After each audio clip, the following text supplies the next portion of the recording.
예, 여러분 안녕하십니까? 지금 계절도 이제 여름 끝자락, 이제 가을로 접어들고 있는데요. 오늘은 여러분하고 이제 그동안 이제 한일, 일본의 수출 규제에 관련된 이슈들을 많이 했는데, 오늘도 좀 관련은 있습니다. 관련된 최근에 나온 이제 책 하나 좀 소개해 드리려고 하는데요.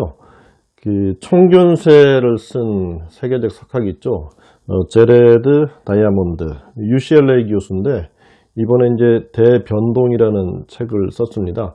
이제 부제가 위기, 선택, 변화. 그래서 어떤 위기에 처한 개인과 국가가 선택적으로 어떤 변화를 해서 위기를 극복해가는 12단계의 이제 과정들을 주로 소개하는 책인데, 그 점이 이제 이 책의 주제이지만, 저는 이제 제레드 다이아몬드가 이 책에서 과거사에 대해서 사과하는 독일의 진심 어린 태도와 형식적으로 이렇게 사과하는 일본을 비교하면서 일본을 좀 비판합니다. 그래서 최근에 이제 한일 관계 이슈도 있고 해서 그 내용을 중심으로 이 책을 좀 소개해 드리겠습니다.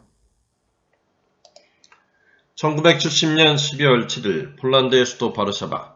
쌀쌀한 날씨에 검은 외투를 입은 한 신사가 개토 앞에서 무릎을 꿇었습니다. 주인공은 빌리 브란트 독일 총리. 그는 폴란드 군중 앞에서 나치에게 수백만 명이 희생된 사실을 인정하며 용서를 구했습니다. 폴란드는 2차 세계대전 동안 인구 대비 희생자 비율이 제일 높은 나라였습니다. 이날 브란트의 행동은 폴란드인의 예상을 깨는 파격적인 것이어서 진실한 사과로 받아들여졌습니다. 독일은 이후에도 기회가 있을 때마다 나치가 저지른 만행에 대해 사과를 해왔습니다. 독일 뮌헨 근처의 다하우, 나치 강제 수용소가 있던 곳입니다. 전후 이 수용소는 박물관으로 개조돼 일반에 공개되고 있습니다. 나치가 유대인과 비나치 독일인에게 잔혹한 박해를 한 현장을 그대로 보여주고 있습니다. 독일 어린아이들은 학교에서 나치가 저지른 죄에 대해 배우고 이곳을 견학하기도 합니다. 독일은 이같이 과거에 대해 처절하게 반성함으로써 이웃나라들과 원만한 관계를 유지하고 있습니다. 일본은 독일과 정반대의 모습입니다. 다이아몬드는 말합니다. 일본 정치인들이 수없이 사과했다고 말하며 일본이 충분히 사과하지 않았느냐라고 묻는 학생과 일본인이 적지 않다. 간단히 답하면 그렇지 않다. 사과가 억지로 꾸민 듯하고 설득력 없게 들리기 때문이다. 게다가 일본의 책임을 최소화하거나 부인하는 발언이 뒤섞인다. 반성을 더한 진실한 행동이 일본에서도 행해질 때까지 한국인과 중국인은 일본의 형식적 사과를 계속 불신하며 일본을 미워할 것이다. 그럼 여기서 한번 생각해 볼 이슈는, 이게 사실 과거에 잘못한 것에 대해서 사과하는 거는 좀 어떻게 보면 인류의 보편적 가치잖아요. 근데 독일은 할 수 있는데 왜 일본은 못할까? 제 나름대로 이거 추론을 해봅니다. 그냥 제 의견입니다. 여러분이 견해가 다르실 수 있습니다. 첫 번째는 이제 전후 처리 과정인데요. 독일은 나치스를 완전히 청산하고 이제 새로운 정치 세력이 들어섰기 때문에 과거에 대해서 과거에 잘못한 것을 인정하고 용서를 구하는데 자유롭다, 이런 점이 있고요. 일본은 이제 미국의 이제 동아시아 전략과 관련이 있는데, 소련의 팽창을 막기 위해서 이제 일본을 좀 교두보로 활용하려는 그런 전략을 메가더가 쓰지 않습니까?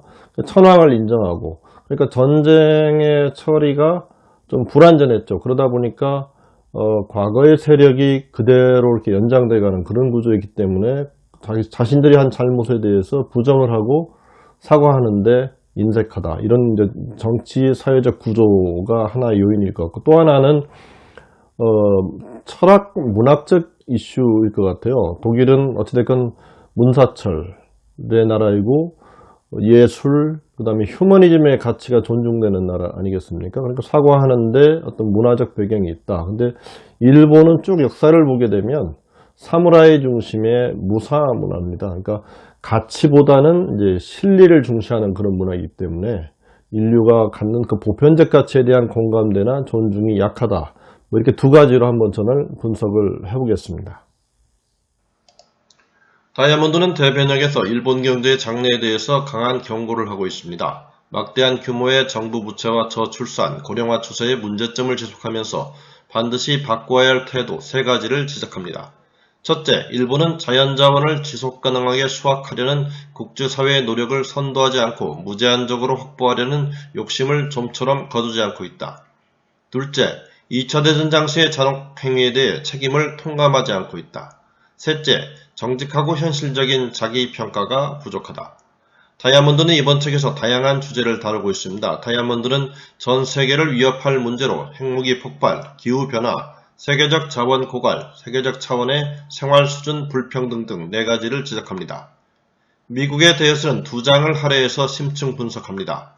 그는 미국을 위협하는 근본 문제로 정치적 타협의 악화, OECD 국가 중 최하위인 투표율, 유권자 등록 방해제도, 상위 1%가 국민소득의 25% 이상을 차지하는 불평등, 교육 투자의 감소, 다른 나라에서 배우지 않으려 하는 미국 예외주의 등을 들고 있습니다. 그 앞에서 말씀드린 대로 이제 이 대변동, 이 책의 부제는 이제 위기, 선택, 변화입니다. 여기 시사하듯이 위기가 왔다고 그래서 다 변하는 건 어렵기 때문에 이제 선택적 변화를, 중요한 걸 선택해서 선택적으로 변화하는 게 중요하다. 이제 이런 걸 강조하고 있거든요. 이 책에서는 앞에서 말씀드린 이제 일본, 독일, 미국, 뭐 이런 나라들의 이제 위기 상황과 극복해야 될 과제들을 이제 말해주고 있지만, 또 핀란드라든가 칠레 같은 또 다양한 사례들을 이렇게 제시를 해서 우리가 위기를 맞았을 때 개인이든 국가든 어떻게 변화해 나가야 되는 그 중요한 원칙들에 대해서 많은 점을 좀 시사해주고 있습니다. 한번 읽어보면서 많은 교훈과 시사점을 얻을 만한 책이라고 해서 소개를 드렸습니다. 시청해주신 여러분 감사합니다.